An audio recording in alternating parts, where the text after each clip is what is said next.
بسم الله الرحمن الرحيم الحمد لله والصلاة والسلام على رسول الله وعلى آله وصحبه ومن والاه ودي تكبرات تجر تمرت تكتاتيج بزارو درساتين إن شاء الله سلا أقسام المد ونال مالتنا أقسام المد مالت يمد كفلوش ناتشو النسون كما يتاچن بفيت يبالفون درس لما استواسي أكل مد مالت من مالتنا مد مالت يو ባለፈው እንደተነጋገር ነው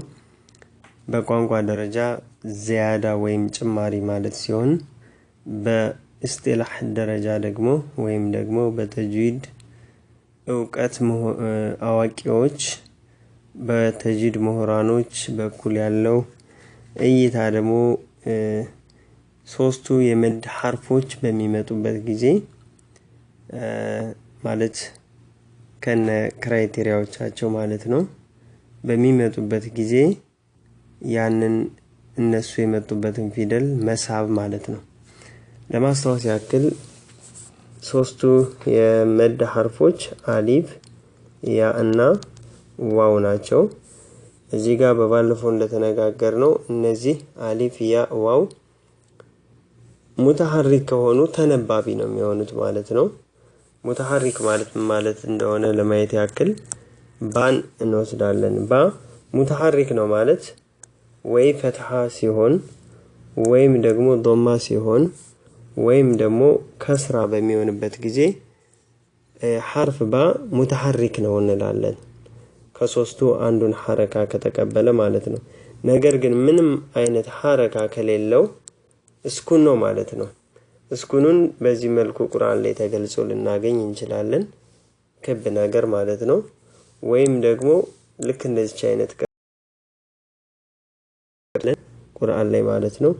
ወይም ደግሞ እስኩን ለማድረግ ምንም ከኻሊን عن الحركات ከሐረካዎች የጸዳች ሁና ካገኘን ያቺ ፊደል ምንድነች ማለት ነው እስኩን ነች ማለት ነው ማለት ሙተሐሪክ አንድ ፊደል ካልሆነ እስኩን ነው ማለት ነው ስለዚህ እዚህ ጋር በመናይበት ጊዜ እነዚህን የመድ ሐርፎች ሙተሐሪክ መሆን የለባቸውም ሙተሐሪክ ከሆኑ ተነባቢ ነው የሚሆኑት ማለት ነው ስለዚህ በቀጥታ አንበበናቸው ነው እንጂ ምናልፈው የመሳቢያ ሐርፍ ሆነው ሊያገለግሉን አይችሉም ማለት ነው የመሳቢያ ሐርፍ ሆነው ያገለግሉ ዘንድ እነሱ ምን መሆን አለባቸው እስኩን መሆን አለባቸው ማለት ነው እነሱ እስኩን መሆናቸው ብቻ በቂ አይደለም ሌላ ምን አለ ማለት ነው ከነሱ በፊት ያለው ፊደል እናያለን ከአሊፍ እስኩን በፊት ያለው ፊደል ፈትሃ መሆን አለበት ከያ እስኩን በፊት ያለው ፊደል ከስራ መሆን አለበት ከዋው እስኩን በፊት ያለው ፊደል ምን መሆን አለበት ዶማ መሆን አለበት ይህ ከሆነ ብቻ ነው እነዚህ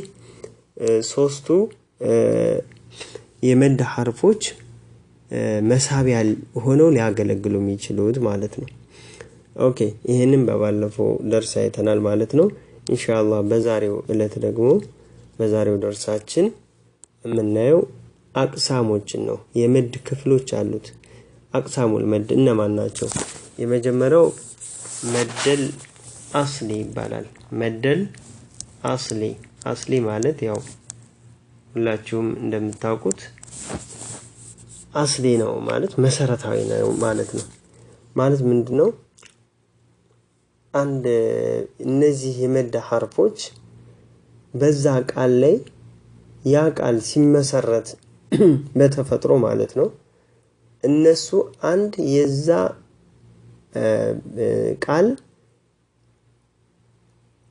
ማለት አንድ አካል ከሆኑ ማለት ነው ለምሳሌ ያክል ጃአ የሚለውን እንውሰድ ለምሳሌ ማለት ነው ጃአ ማለት በአማርኛ መጣ ማለት ነው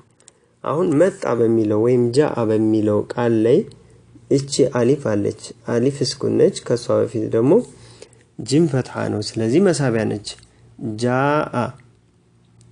አሁን እቺ አሊፍ ማለት ነው ለዚህ ቃል ጃአ ለሚለው ቃል መሰረታዊ ነች ማለት ነው ጂም መሰረታዊ እንደሆነ ሐምዝ መሰረታዊ እንደሆነ ሁሉ ለዚህ ቃል አሊፍም መሰረታዊ ነች ማለት ነው አሊፍ ከሌለች መጣ የሚለውን ትርጉም የሚሰጠን የአረበኛ ቃል ሊሆን አይችልም ምክንያቱም አሊፏ አስሊ ነች ለዚህ ቃል ማለት ነው ስለዚህ እንደዚህ አይነት ኬዞች ላይ ያለችው አሊፍ ወይም ያለችው ያ ወይም ዋው ማለት ነው ምንድናቸው ማለት ነው አስሊ ናቸው ስለዚህ እነዚህ መዶች በዚህ ጊዜ ማለት ነው መደል አስሊ ናቸው የሚሳቡት ሁለት ሐረካ ብቻ ነው ማለት ነው ሌላኛው ደግሞ መደል ፈርዒ ይባላል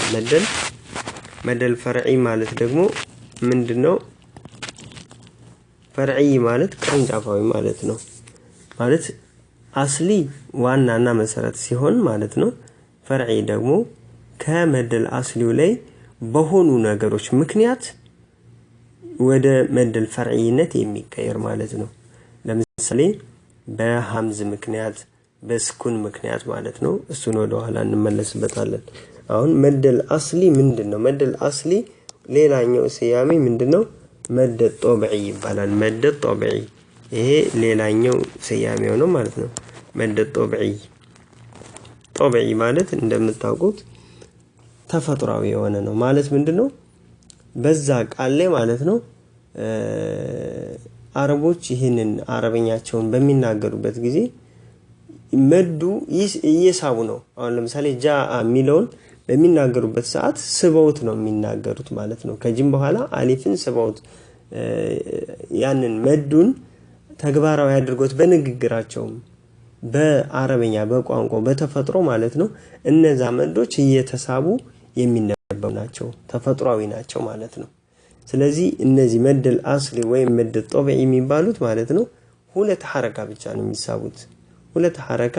መሳባቸውም ደግሞ የግድ ሆኖ ተፈጥሯዊ ሆኖ መሰረታዊ ሆነው ማለት ነው ተስበው ይነበባሉ ሁለት ሐረካ ብቻ ያው ሐረካ ማለት ካሁን በፊት እንደተነጋገርነው ጣታችንን ሁለት ጣታችንን ማለት ነው ስንዘረጋ ያለው የጊዜ ቅጽበት ማለት ነው ወይ ስንዘረጋ ወይም ደግሞ ስናጥፍ በየተራ ማለት ነው ጃአ ስናጥፍም ስንዘረጋም የጣታችንን የሁለት ጣታችንን ማለት የጊዜ ምንለካበት ጊዜ ማለት ነው ኢንሻአላህ ኦኬ መደል ፈርዒ ደግሞ ምንድነው በአንዳንድ ነገሮች ምክንያት ከመደል ጦብዒ ላይ ለምሳሌ ጃአ የሚለውን እንወሰደው ብንል ማለት ነው ቀደም ያሳያችሁ ለምሳሌ ያክል ነው እንጂ እውነት ጃአ መደል ጦብዒ ነው ብዬ አይደለም ግን እንደ ምሳሌ ነው ምክንያቱም ወደ ኋላ ስታዩት ይገባችኋል መደል ጦብዒ እንዳልሆነ ማለት ነው ጃአ በሚለው ከመሳቢው በኋላ ሐምዝ መሆኑ ማለት ነው ሐምዝ መሆኑ ወይም ደግሞ ባጭሩ ማለት ነው ለማሳየት ያክል መደል ፈርዒ ማለት ነው መደል ፈርዒ በሁለት ነገሮች ምክንያት ማለት ነው በስኩንና በሐምዝ ምክንያትና ወይም ደግሞ ቢሰበቢል ስኩን በእነዚህ በሁለቶች ምክንያት ማለት ነው በእነዚህ በሁለቶች ምክንያት ከመደል ጦብዒ ወይም ከመደል አስሊነት ወደ መደል ፈርዒነት ይቀየራል ማለት ነው ምን ማለት ነው ከመሳቢያ ሐርፍ በፊት ይሄ ከነዚህ ከመሳቢያ ሐርፎች በፊት ከነሱ በፊት ሐምዝ ሲመጣ ወይም ደግሞ ከመሳቢያ ሐርፍ በኋላ አሁንም ሐምዝ ሲመጣ በዚህ ጊዜ የመደል ፈርዒ ይከሰታል ማለት ነው ወይም ደግሞ በሐምዙ ፈንታ ማለት ነው በእነዚህ ሐምዝ ፈንታ ስኩን የሆነ ፊደል በሚመጣበት ጊዜ ማለት ነው ስኩን የሆነ ፊደል በሚመጣበት ጊዜ ማለት እነዚህ የመደሃሮች ሐርፍ በፊት በሚመጡበት ጊዜ ማለት ነው በእነዚህ ጊዜ የመደል ፈርዒ አይነት ይከሰታል ማለት ነው መደል ፈርዒ በጣም ብዙ ናቸው እስከ 9 ምናምን ሁሉ ሊደርሱ ይችላሉ አንዳንዱ 2 ይሳባል አንዳንዱ 4 አንዳንዱ 5 አንዳንዱ 6 ይሳባል የግድ 6 መሳብ ያለበትም የመደል ፈርዒ አይነት አለ ማለት ነው እሱም በጊዜ ሂደት እንመለስበታለን ለዛሬው ግን ማለት ነው እነዚህ የመደል ፈርዒ ከምን አንፃር ይከሰታሉ የሚለው ከሐምዝ በሐምዝ ምክንያትና በስኩን ምክንያት ይከሰታል። በሐምዝ ምክንያት እነማን ናቸው? ለምሳሌ መደል ሙተሲል የሚባል አለ። እንደገና ደግሞ መደል አልሙንፈሲል የሚባል አለ። ሌላኛው ደግሞ መደል በደል የሚባል አለ። እነዚህ መዶች ማለት ነው ከመሳቢያ ሐርፍ ጋር ከአሊፍ ከያ ከዋው ጋር ማለት ነው ከነሱ በፊት ሐምዝ ሲመጣ ወይም ከነሱ በኋላ ሐምዝ ሲመጣ የሚከሰቱ የመድ አይነቶች ናቸው ማለት ነው። እነዚህን ከመድ በኋላ ወይም ከመድ በፊት ሐምዝ ሲመጣ የሚፈጠሩትን እነዚህን መደል ሙተሲል፣ መደል ሙንፈሲል ወይም መደል በደል የሚባሉትን መዶች በሚቀጥለው ጊዜ በየተራ የምናያቸው ይሆናል። ለዛሬው ይሄንን አይተናል ማለት ነው። ከመደል መደል ፈርዒ በሁለት ምክንያት እንደሚፈጠር አይተናል። በስኩንና በሐምዝ ምክንያት ማለት ነው። የሚሳበው እስከ 6 ድረስ ነው ማለት ነው። ኢንሻአላህ በቀጣይ ይሆናል ማለት ነው። ለዛሬው እዚህ ጋር ጨርሳለሁ። ሰለላሁ ዐለይሂ ወሰለም ሙሐመድ ወዐላ አሊሂ ወሰህቢሂ ወሰለም።